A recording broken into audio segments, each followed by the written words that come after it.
Well, welcome back, all you guys, you halfway to Halloweeners. We welcome you back into the feed. Hope you're having a great day one. And this panel is one that I've been looking forward to because this one takes me back and it definitely gets me excited for the future and our collaborative nature in which we always like to have. CWA, if you're a Horrific Network fan, if you are a fan of our channel, you know the CWA and you know our history with CWA. And the characters within that organization, and I have two of them to come talk to me right now. That Andrew Kane and I's character were heavily influenced in a King of Halloween storyline. I had a lot of fun. Kane, I know, had a blast, and we're bringing these guys in who know a whole lot more about professional wrestling, having done it, than I do, to talk some of the most best and maybe the most even cringeworthy horror angles in professional wrestling. So first and foremost, let me warm up my pipes here. I'm not a ring announcer. I'm only a commentator by trade, but one half of the CWA Tag Team Champions and Horrific Network's King of Halloween, Jason Hastings. I should say, let me rewind, one half of the best looking everythings and Horrific Network's King of Halloween, Jason Hastings. How are you doing, sir? I'm doing well, man. Not too bad. And actually, two-time CWA Tag Team Champion, former CWA Heavyweight Champion, and King of the Marks from the Mark World Order, as you see here, and the winner of the King of Halloween match, sponsored by the Horrific Network. Thank you. I mean, had you, not had a little bit of help in that King of Halloween match from our next guest, though, maybe things would have went differently. But this guy, you can't take anything away from him because he does a whole lot of work for me for free. You could see him in our upcoming horror movie. But my man is a former CWA Central Valley champion. He has worked with guys from WWE, TNA, CWA, Lucha Underground, all over the place. Mathyas is here. What's going on, man? Hello, everyone. Thank you for having me. I'm happy to be here. So, man, like professional wrestling, we can all have the conversation. Obviously, you can always have this conversation with anybody in a bar about it's a real thing or it's a real sport or whatever. The effort that you guys put in, having seen it from the perspective that I've seen it in, where a little bit of a peek behind the curtain, you don't even need that to appreciate the fact that you need to be an athlete to be a professional wrestler. Like, if you're going to try to discredit what these guys are doing, get out of here, man. All that aside, as far as to fast forward in the panel, it's halfway to Halloween. I wanted to know, because I know we've all been lifelong professional wrestling fans, what are some of like the most cringy, like laughable horror angles you can remember? And the one, when I was writing this up, knowing that I was going to do this with you two, that came to mind for me was the Ultimate Warrior being cursed by Papa Shango, and he coughed up the black goo when Mean Gene Okerlund is freaking interviewing him. Like, I remember being a kid watching that on Saturday morning, like, what the hell is wrong with the Ultimate Warrior? What is happening right now? And my mom coming into the room and thinking, like, she didn't have an answer. Like, because she was like, what the hell is Vince McMahon doing? Why is he doing that? And she's like, oh, he's going to be okay. He's going to be okay, hopefully, because maybe they didn't cut soon enough, because I don't know, that's a real medical issue that guy's having right now on that stage. I think I remember them saying, or Vince on commentary, somebody saying, oh, he must have appendicitis, or I don't know. That was like the craziest things they were throwing out. And I remember watching it too. I believe it was on Superstars at the time. And I was a kid as well at the time. So I was really processing the whole thing. And I just remember seeing Ultimate Warrior throwing up and into the camera. And they had him backstage on the gurney, and it was just all chaos. I think anyone that's seen it just remembers it. And I know Jason probably does too. And it was one of the weirdest things I've ever seen. But that was a day of cartoon. So You say Vince saying that, and all I can hear in the back of my head is Vince from that documentary with Puke, our Darren Drozdoff, he's gonna puke. All I hear is Vince saying, he must have appendicitis. He must have appendicitis. Well, actually, Jason does a really good impression of Vince saying he's gonna puke, but but yeah, already you guys are drawing the heat, man. All the CWA guys are all coming. No matter where we go, gotta keep it going. Yeah, but yeah, no, it's one of those like Mathyas said. There's been some bad angles, but like when you're a kid, you're just like you start questioning everything. Especially like I was young when that happened, because I'm barely in my early 30s, so it's just one of those things that I watched it way later on in life, and I'm like, God, that's awful. But I'm such a mark for gimmicks, that I was like, yeah, you know what? That's actually pretty cool. This dude does voodoo, and he made homeboy puke with some black stuff. Like that makes sense. Like that's what he can do. Like, and then he would have the skulls that would have smoke come out of them and whatnot. I'm like, that's actually not bad. But there's a lot worse than that in terms of bad gimmicks related to anything horror. Like there's so many that we can go down the list. Well, to be fair, I mean, you have. Oh, sorry, Mathyas, but I was just going to say, to be fair, you had Alexa Bliss this year with the black goo all over her face with the stigmata or whatever they were trying to do there at WrestleMania, and that is, at least in my opinion, the highlight of night 2. I was like, holy shit, that's pretty awesome. Maybe because I know the guy who built that whole rig, but that was pretty rad when she popped out. And all that is warrior throw up all over when you really think about it. I actually didn't mind that. I thought it was like well done, and with the era of COVID, they've had to kind of think outside the box this last year. Everyone has, and they're trying different things. They're trying to see what works, what doesn't.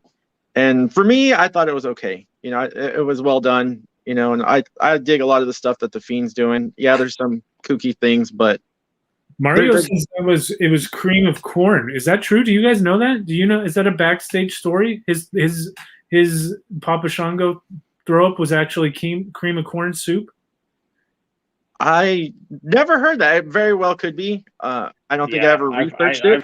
I've heard oatmeal. I've heard cream of corn, cream of wheat. They probably just it's just like Henry Godwin's slop. Whatever, they would just throw everything in there. That's literally what it is. They went to the prop department. They're like, hey, make some puke. All right, pal, you got it. And then they make it. It's whatever, But co-signing the same thing with the Fiend. Obviously, I'm a huge Fiend guy because my son's name is Bray. But even a crown, the stigmata, and all that was great. It just, but Randy Orton just randomly coughing, and it was hokey 1991.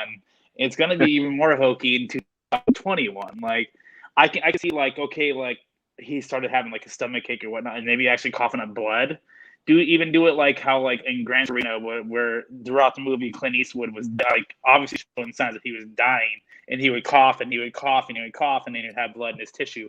Do the same thing. Have just a little bit of blood. It doesn't have to be he's bleeding out of the mouth, bleeding internally. Sell the story, and I get that the Fiend's supposed to be supernatural, and now Alexa Bliss is supernatural as well, and whatnot, and that's okay. But it's also who are they still trying to cater to? Are they still trying to cater to children, which people are saying that this area is? Or are they trying to cater to adults again? Right. There's a weird there's that weird balance for people like us, that are in our 30s that watch this, that's okay, we'll accept it. And like I said, she had the crown, and I'm like, whoa, even me, I was like, whoa, that was actually pretty cool. Then you got probably a 9-year-old watching it and looking at it and probably scared to death watching she has these white out contacts, and all of a sudden she's just gooing, And I'm like, whoa, man, this is something else. Yeah, when she came out in the way that they executed that, that was, for you just said, the image of what they're trying to do as far as a product right now, that was pretty much borderline. I'm like, oh, wow. You guys really towed the line. I don't know if it's because WrestleMania and you've had to wait a year to have people the audience or what, but for what that was pushing the line of what they have done lately as far as horror content. But Hastings, with you and being a lifelong fan, is there a certain horror different angle that you remember being a kid being like, holy smokes, is this actually happening? Like I would probably say, like, and this is gonna be like a really like off the path, but I just remember when Terry Funk came in as Chainsaw Charlie, and he came in the box and he started like sawing through the thing. Seeing like horror movies and seeing like Texas Chainsaw Massacre and all these movies, I'm just sitting there watching this as like an 8-year-old, 9-year-old kid around like Attitude Era, which is like around like 97 to 99, even 2000 if we can push that far in. I'm only around 6 to 10 years old in that era. So I'm like thinking like, okay, this is, the Outlaws are like South Park and whatnot. And I'm just like, oh, these are great. I'm flipping people off and telling people to suck it. And I'm getting kicked out of school because of this. And all of a sudden I'm watching one day and, the Outlaws are doing whatever they're doing. And all that, and you hear the change. Like, what the hell is that? Like, and all of a sudden you just see this crazy ass old man, like busting out of this box, and he has his chainsaw and he's hitting a freaking ring post with it. You're like, what the hell is going on, And they gave it I know smart fans already knew who he was, but like me being a kid, I'm like, who is this? And then they like immediately gave it away. They're like, oh, it's Terry Funk. I'm like, I knew who Terry Funk was, but in my mind, I'm like, is this a new wrestler? Whatnot, whoever it may be. Like, I just thought that the introduction to that was good, but also co-signing that the introduction to Mankind was a really good story. He's one of the very few people that when you come in, you talk about it, he's one of the very few people that had a different music when he came into the ring, and he had a different music when he won a match. Yeah. And then like I'm like a kid watching this and thinking like, why is he pulling his own hair out and stabbing himself in the knee? Like, it didn't make sense to me. I remember like me socking myself in the knee as a kid doing the Mankind Rock and whatnot. And I'm like, what the fuck am I doing this for? Like, what the hell is wrong with me? Like, I'm not deranged. He is, I can remember that. Mankind is a great one, man, because I can remember that exact same thought process. Like, what the hell is this guy's problem? And then when Paul Bearer turned on the Undertaker, and Mankind was like even stronger because he had the urn and he had Paul Bearer. I'm like, damn, like there's no stopping this guy. And my buddy in high school shaved his eyebrow so he could have the scar, the Mick Foley scar. I'm like, oh my god. Hey, we all do stupid things. Hey, I agree the sideburns that The Rock used to have. We all do stupid things. So when I was a teenager. Yeah, we had to make Mathyas shave that before we started filming. That was crazy. It took an hour too. So Mathyas, what about you though, man? Like what for you is a good horror character and or horror angle? I don't know, because I've seen a lot. Like you said, we've all been fans our entire lives, and I know Jason, like you said, he's younger than us, but he's gone back and seen things, and I never have really dug the horror things. Like, it's like where I've been like, oh, this is awesome, and to me they've always somehow, some way found their way to the cheesy side of things. Mm-hmm. And like I said, like, to me, and I know it's very recent or current, I should say, is The Fiend. That's kind of the first thing that I've really gotten into, and I just really dig the character and just things that they've done with him. But just when I think of horror and wrestling, I just think a lot of bad things, and I think with good reason, and I guess it's just done terribly, and I give them, credit. They're trying, but like, at least WWE, they somewhat know what they're doing or trying to do more in the movie sense, as to where like a WCW had no idea, and that's how you end up with like a Chamber of Horrors match, or Ultimate Warrior match was legit. Yeah, and then or Ultimate Warrior popping in and out of the ring, and essentially for the better part almost killing Davey Boy Smith, Yeah. And causing him to become a pill addict. Yes, and I just when I think horror, I think a lot of cheesy things. It makes me think of WCW, honestly. So Moses says Papa Shango was like, where are we at, man? We talked about him at the top of the panel. Is cursing the Ultimate Warrior, so he puked up black cream of wheat or cream corn soup or whatever it may be.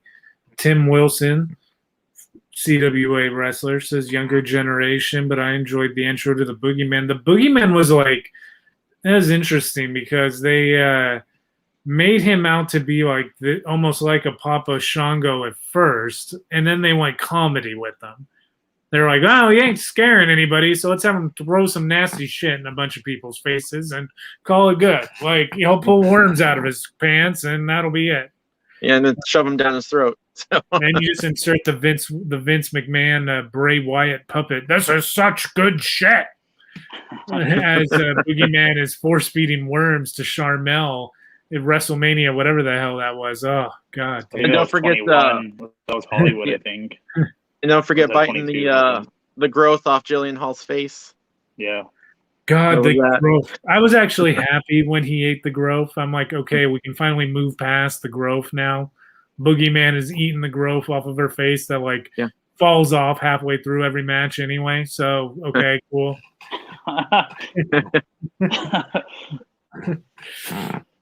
She didn't have to have plastic surgery. She's not out for 6 months. She can still wrestle. She can still make a living. Like, we just had Boogeyman eat the growth. Like, cool. Yeah.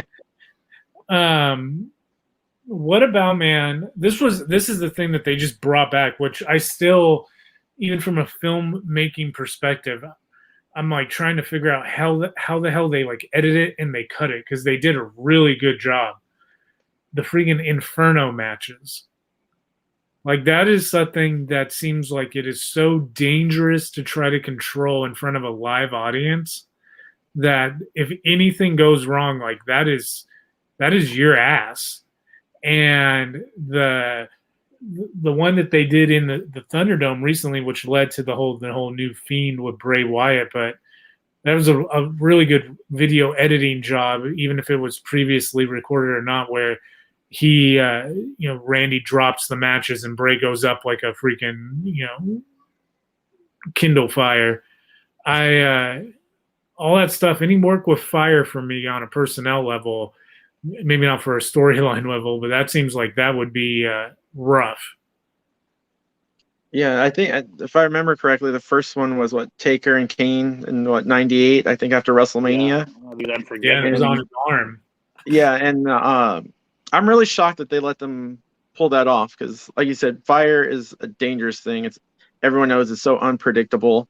No matter if you think you're in a controlled environment with professionals, and just as close as it was to the people, that front row around there, and you never know what could go wrong. So I'm still shocked that they pulled it off as many times as they have, and thank goodness nothing serious has gone on, but they're crazy to watch. Definitely a spectacle, and they're not matches that you're going to watch and expect like a 5-star rating from, like a Guerrero Benoit type match, but they're definitely a spectacle.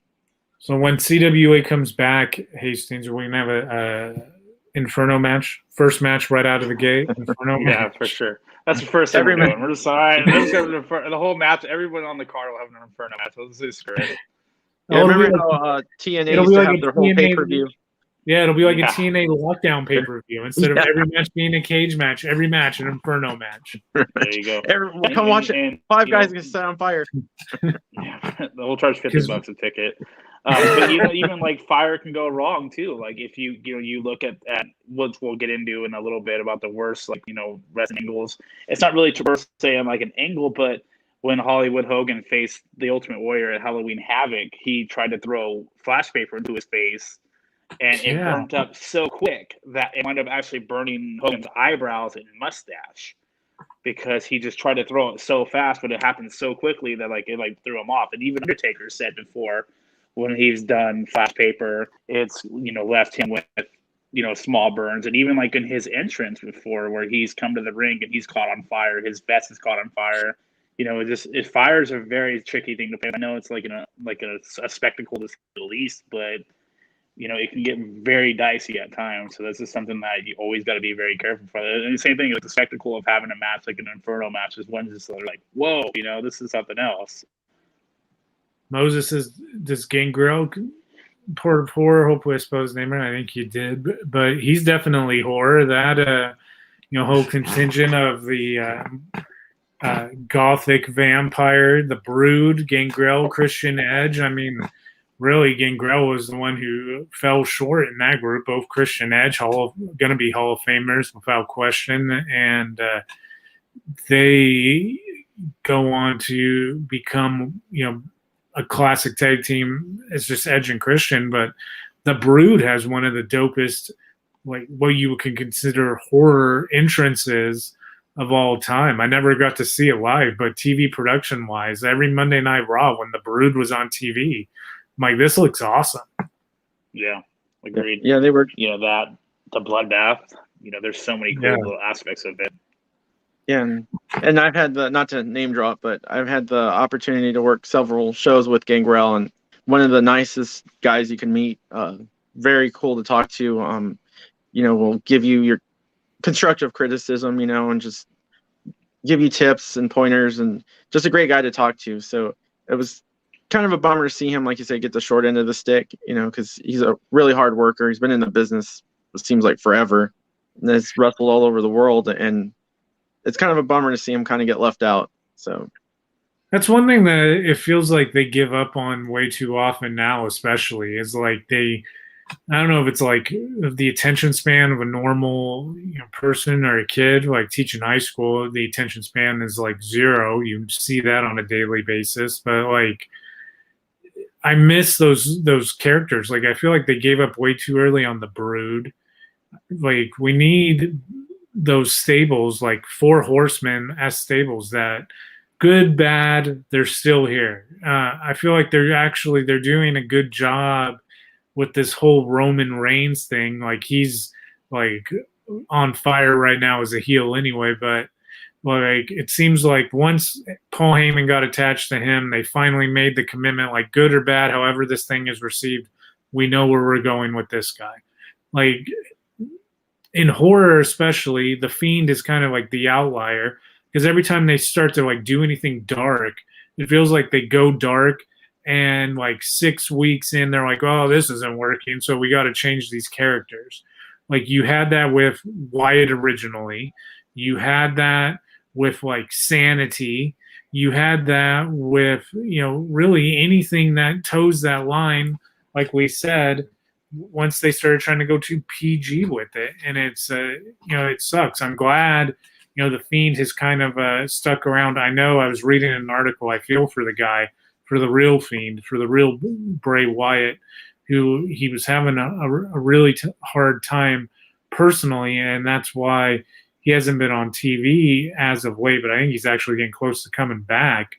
But that was kind of the way they decided to give him some time off after Mania.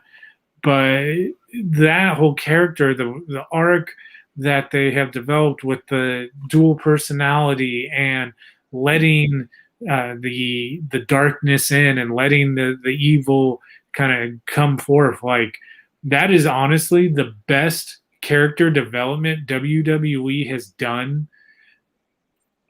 I can't even think of someone who's been better to watch on TV than him. That's on WWE TV. The Miz is the only other one that I can think of that's half as entertaining as Bray Wyatt, and one of that half is dark, spooky characters. Man, like they should try. What's his name? Karrion Kross from NXT. He kind of toes the line, but we definitely need some more horror characters. Anyway, that's my rant for this episode. One of the cool things that WWE has done that, to my knowledge, I've never seen. I think Vampiro and Sting, they may have done this on WCW's Last Leg of like a Buried Alive. How old were you guys when you figured out how the Buried Alive match actually worked? Because I think it took me until like 15, 16 to be like, okay, I see how they're doing this. Because the first time I saw Undertaker get buried alive, I'm like, that's it. They killed him. They killed the Undertaker. He's not coming back. Holy smokes. Well, that was one of my favorite matches. For me, I think Jason already knows this part, but I kind of a big nerd, but I'm into like magic, I've always been not into it, I just always thought it was something cool. So I was in a, obviously Chris Angel was the big thing for a while. Before that was David Copperfield and whatnot. So I was just kind of, I guess in a sense, studied it. And when they pulled off the first Buried Alive match, they actually, I guess that's where they got the idea, was from how magicians do it the same way when they bury themselves alive. And so I kind of had a clue as to how it was done. And I didn't fully know if that's how they did it or not. I just assumed that's how it was done. And then later on, come to find out, later years, it actually was done the same way. So I was like, okay, that's kind of cool, and again, they're trying different things. It's wrestling. They're going to try things that are over the top because that's what the business is over the top. And well, I don't know. Is perfect. It's Undertaker in a Buried Alive match. Yeah, I know. I mean, what else can you ask for, right? I mean, the dead guy, he buries people. They had to go, they hit the end of the rope with the casket, so let's just put him in the ground, right? So, and so yeah, I remember seeing the first one, and it was just, I don't remember like what I thought at the time. It just was like, okay, this is what it is, and I guess it was cool for the Undertaker's gimmick, but. Was there anybody else who's done a buried? I think he's the only in WWE or WWF. He's the only one to have done that, right? Like he's involved in every Buried Alive match. Nobody did it. I believe so. Because he had the one with Austin. I was trying to think if Kane ever did it without Undertaker, but I don't think so. I think it's always been Undertaker doing that kind of thing. I believe so, if I remember correctly. I wanted to say Kane and Shane, but I think that was just a street fight. And yeah. But I believe they had an ambulance match. They had that's right. a street fight. They've had a few. I don't think they've done any Buried Alive. I think trying to think. So yeah, I think like to respond to your question, I think I didn't know for a long time. I remember like asking my mom, so how did Undertaker get out? She's like, oh, my mom. My mom would always like she would always like wanted to keep kayfabe alive, which is great. So she's like, she's like, oh, he's gone. I'm like, well, he stuck his hand out at the end. What do you mean? Like, what's that? And then it went from oh, he's gone to oh, he built himself a tunnel under the arena. I'm like, so how's he gonna get out from under the arena then? So it was always one of these things, like the story would always change. And then eventually I was like, I heard that to this day, I still don't truly know. I've heard trap doors. I've heard there's a little that they build a whole mechanism around it now where they just literally like he drops in, does the very thing, and he just slides under a curtain and bounces. I don't know the true aspects of how it goes, and I really don't want to know because the illusion is enough for me to make me go like, you know what? I don't want to know. That's cool. I'm okay with not knowing because I like the fact that it's like, whoa, what really is happening here? Like, I know obviously he's fine because shit, this is the same guy that's been burnt. He ascended to the sky like I don't know how he did that and like came on the thing and he was electrocuted or what his deal was and he floated up to the heavens and he was supposed to be from hell or from Death Valley or wherever he's built from. Like he that was at the Royal Rumble. Different things. It's like it's an enigma. It's great to watch. And then as a kid and even as like you get older, you're like, obviously you don't do all this shit, but that's cool. I respect it because I like hokey shit. I'm all for it. It's funny because Moses is saying the boiler room was a thing, and then AJ Styles Buried Alive was great. Tim Wilson says Undertaker involved in both of those. Yes. The boiler room was the best thing ever. When you go back and you watch that first boiler room brawl, the commentary, like they whisper. When he's entering, it's almost like they're like walking along with the Undertaker. Like if you listen to McMahon, when the Undertaker is coming up, he's like, "Okay, King, he's entering the boiler room. Okay, there he is. There's mankind. There's mankind behind that thing, King." It's just like, oh my God, like the emotion of what it would be to be in like a haunted house. That's how McMahon is commentating that match. That makes that match that much more fun. And so anything like that to me, man, seems like it would be a blast to commentate, but now having the experience with it, I'm like, holy smokes, the amount of work to get that right on the fly, like that's live TV that they're having to like film that thing. Like you got to be ready for like A, B, C, D, E, and F, and like all I hear in my mind is you better not fuck up. If you fuck up, I swear to God, you're bad. And it's just like, damn it, Bruce. damn it, camera guy, you're bad. But yeah, that match, the AJ Styles, as far as like a cinematic, I loved the AJ Styles thing last year with Undertaker, and I loved the Bray Wyatt thing. I don't care what anybody says. We talked about this last year. We talked about this last year on the live chat. I said I loved both of them. And people are like, "What? No, it's because you like Bray Wyatt." No, it was. If you go and watch it and just kind of peel the onion a little bit, it's a great story. He's telling the story of what it is to be a meathead wrestler. He's showing John Cena like, hey, bro, guess what? Like, you might as well have existed back here in the 80s. Here's what professional wrestling was. Yeah, you fit right in. Oh, here's you not wanting to sell. Here you like fit in the end of like it was perfect, man. Like, yeah, like I thought it was well done. Completely different than the Boneyard match, but they needed to be completely different to keep you invested. And so they were great. To see Undertaker ride in on the chopper and kind of ride out, and he's not Dead Man Taker and he's not American Badass Taker. He's towing the line of the in between because this is it. Like the only unfortunate thing, which I actually think this is to the benefit of that whole situation anyway, with WrestleMania the way that they did it last year. No matter what they have done, what they would have done last year with a live audience in the stands, someone would have been disappointed in that Boneyard and or Firefly Funhouse match. You either would have disappointed a lot of people live by sitting there and watching a 30-minute video live, speaking from experience with the Firefly Funhouse at Backlash with Randy Orton and Bray Wyatt. They would have been pissed that they're watching this on a screen and they paid to come to WrestleMania. So you transition that into a live match. It wouldn't have been as cool as what they made it. It just wouldn't have been.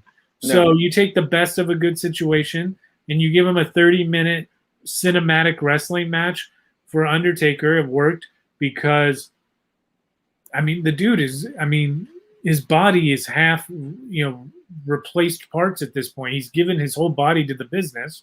So you put him in the best situation where you edit a 30-minute film where he looks as badass as he can possibly look. And then the Bray Wyatt thing, it was just like a cool freaking horror film that was completely different. I thought they were both dope. Yeah, they were both good in their own ways, And Tim saying the AJ thing was great. Do you guys like the spin the wheel like in Halloween Havoc? Damn, I just got some way back vibes. The whole spin the wheel, make the deal. Yeah, I was actually waiting to get to that. I was hoping we'd bring that up, and that will transition over to the worst gimmick. So that's for. That's still one of the best freaking entrances, man. Halloween Havoc is such a cool freaking set. The set itself, itself is amazing. Yeah, like they'd always go fight in it and rip it apart, like no matter what. By the end of the night, I would say because I attended about 3 different Halloween Havocs in the late '90s, and I would say I was at the best match WCW ever had with Rey Mysterio versus Eddie Guerrero at Halloween Havoc '97. Is that when he's in the purple suit? Yeah, was the Riddler. Yeah. And then I was at the worst match ever the next year with Hogan and Warrior. So I had the best of both worlds. Did you guys? What was that? What was being at that live like? The Hogan and Warrior match. Was everybody like super amped up and then like, oh no? I feel like it'd be like the Waterboy, like we're hella good. Yeah, everyone was like. Well, because at the time there was so much going on in WCW. It was '98. You had the 2 NWOs. You had, the Goldberg thing and everything. So I think everyone was just amped up for the whole event itself. And then I just remember it going on, and everyone's just kind of, I think if you were even watching it live, just kind of dumbfounded, like, what's going on here, you know, and like, is this actually happening? You know, it's like, and I think the live crowd just, even after it happened, is like, we still don't know what happened, you know, and I think you're just trying to process it. And then it was just a disaster, as everyone knows. And it just was bad. It's funny because I listened to 83 Weeks, Eric Bischoff's podcast, and he's very like forthcoming about the bad business decisions that WCW made in the past. And if they did something gnarly, he's pretty open about admitting that it was stupid. And it's like WCW, the end of WCW's pay-per-views, when you go back and watch them, it was like they never knew how to like end a story well. Like they always end kind of like shitty compared to WWE. Like WWE may have like a super shitty pay-per-view, like boring pay-per-view, but the ending is always kind of cool. WCW could have like some really, like you said, Rey Mysterio Guerrero at the beginning, like a really good wrestling match or a really good thing, like up until the end, and then it's kind of like Hogan or whoever gets out there at the end, and it sucks. Yeah, it fizzles. I agree. Yeah. And that's something that something like as a promoter and a booker is something that like I really try to do my best to try to give everyone a story whenever we see WA shows. And like I said, I'm gonna break the fourth wall here. When Josh and I did our storyline when we had like a last man stand. This was even before Horrific Networks match.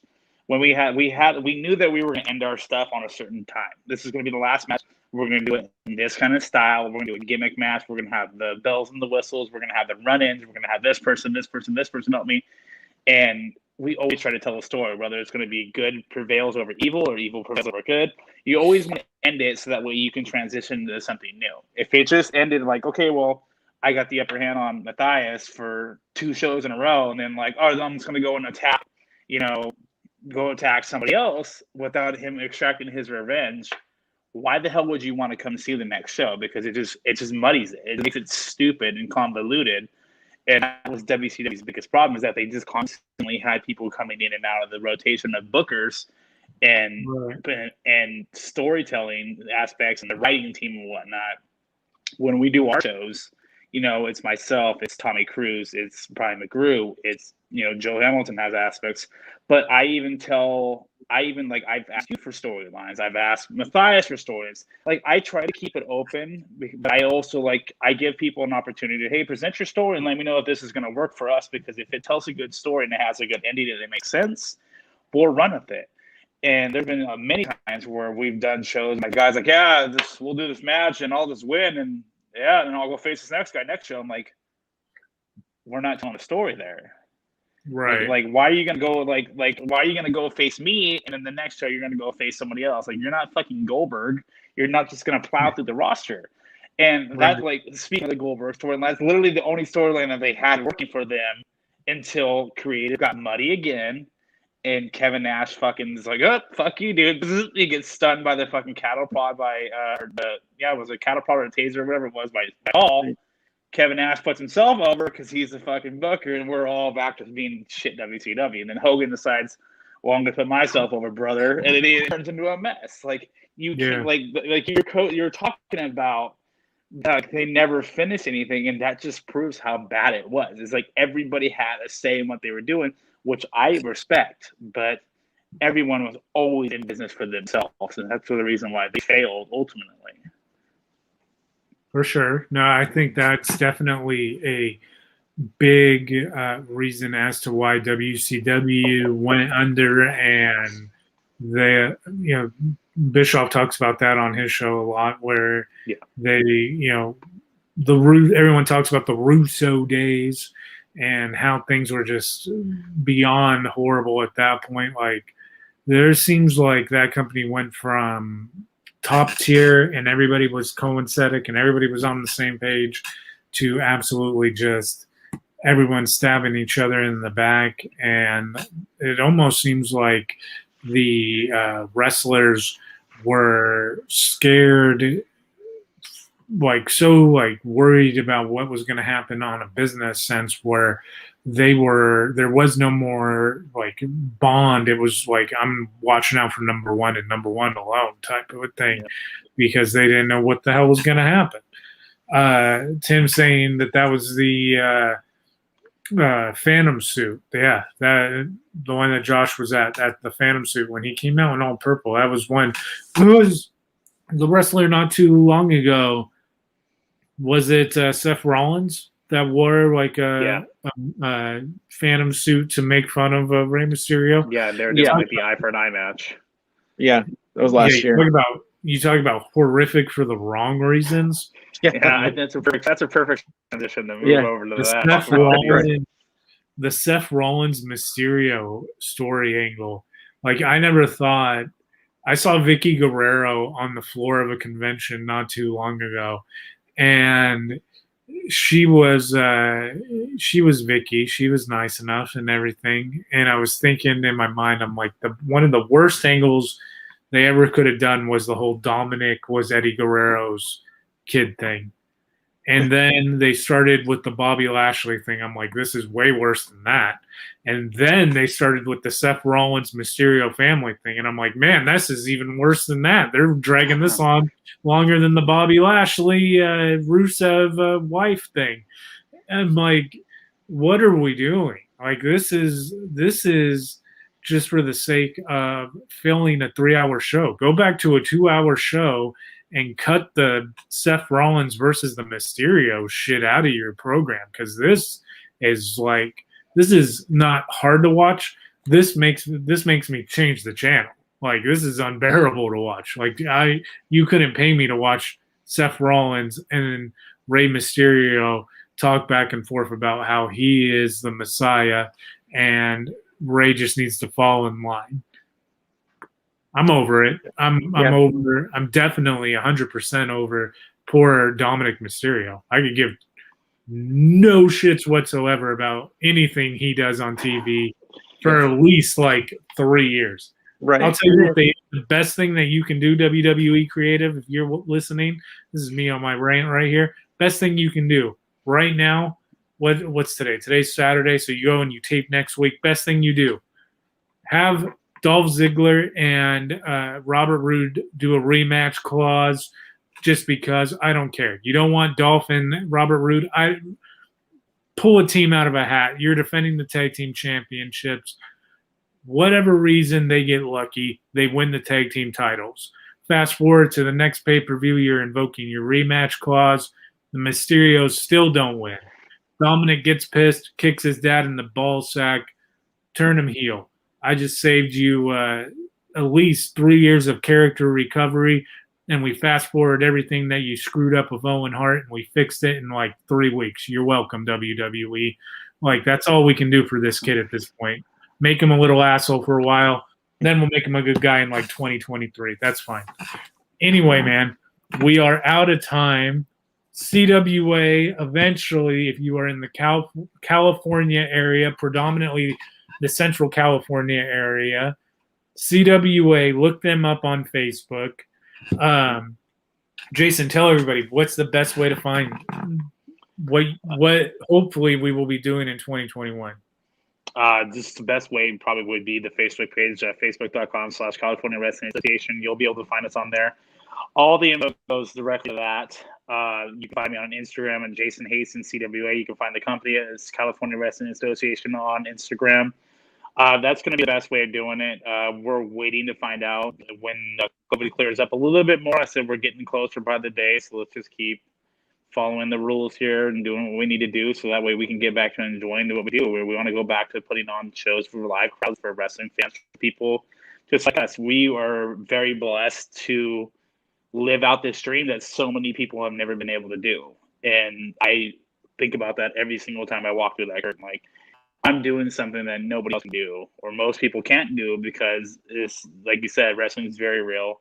It hurts. I have a lot of injuries, a lot of aches and pains, but it's a dream that as a child I wanted to do, and I got to live it. Same thing with Mathyas. He's lived this. He's dealt with everything under the sun when it comes to wrestling, and so I. And just all we want to do now at this point is just get to that finish line where we can say, hey, we're back. Here's our date. Here's our matches. Come out and support us, because we're all going to be ready to go. Mathyas, how about you, man? Where can everybody keep track of what you're up to? I'm on Instagram. It's Mathyas _CWA. You can look me up on Facebook too under Joshua Mathyas.